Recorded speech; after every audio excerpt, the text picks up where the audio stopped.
अयोध्येत 22 जानेवारी रोजी राम मंदिराच्या लोकार्पणाची तयारी पूर्णत्वाकडे जात असतानाच आमदार रवी राणा यांनी आता राजकीय भाकीत वर्तवलंय। राम मंदिराच्या लोकार्पणाकडे जगाचं लक्ष लागलंय। परिणामी अयोध्येत मोठ्या प्रमाणात विकास कामं आता पूर्णत्वाकडे गेलेली आहेत। राम मंदिराचा हा सकारात्मक परिणाम पाहायला मिळतोय, तर दुसरीकडे राम मंदिराच्या लोकार्पणाचा राजकीय परिणाम होणार असल्याची भविष्यवाणी रवी राणांनी केल्यामुळे चर्चांना उधाण आलंय।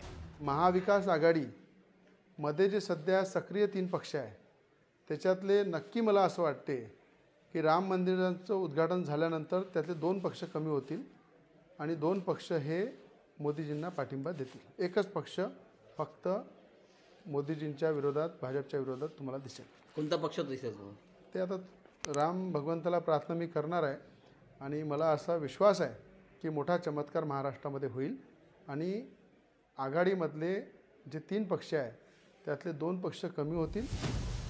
आमदार रवी राणांच्या या भविष्यवाणीचा थेट अर्थ असा निघतो की शिवसेना ठाकरे गट आणि राष्ट्रवादी काँग्रेस शरद पवार गट भाजपला पाठिंबा देतील।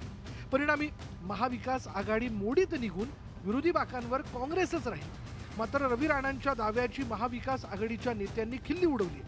लोकसभा निवडणुकीत अमरावती मतदारसंघात काय परिणाम होईल हे आधी पहा, असा टोला महाविकास आघाडीच्या नेत्यांनी लगावलाय। असं सूत्राम शक्यता नाही। ज्या अर्थी ते असं बोलतायत त्या अर्थी त्यांना त्याच्या विजयाची खात्री नाही, म्हणून तिन्ही पक्षात काहीतरी वाद लागावेत या अनुषंगाने काहीतरी सुरू आहे। आमच्यात काय विषय त्यांना काय माहिती आहे। आमदार रवी राणा यांनी यावर्षी उन्हाळ्यात एक राजकीय भविष्यवाणी केली होती। अजित पवार महायुती सोबत येणार असल्याचं भाकीत रवी राणांनी वर्तवलं होतं।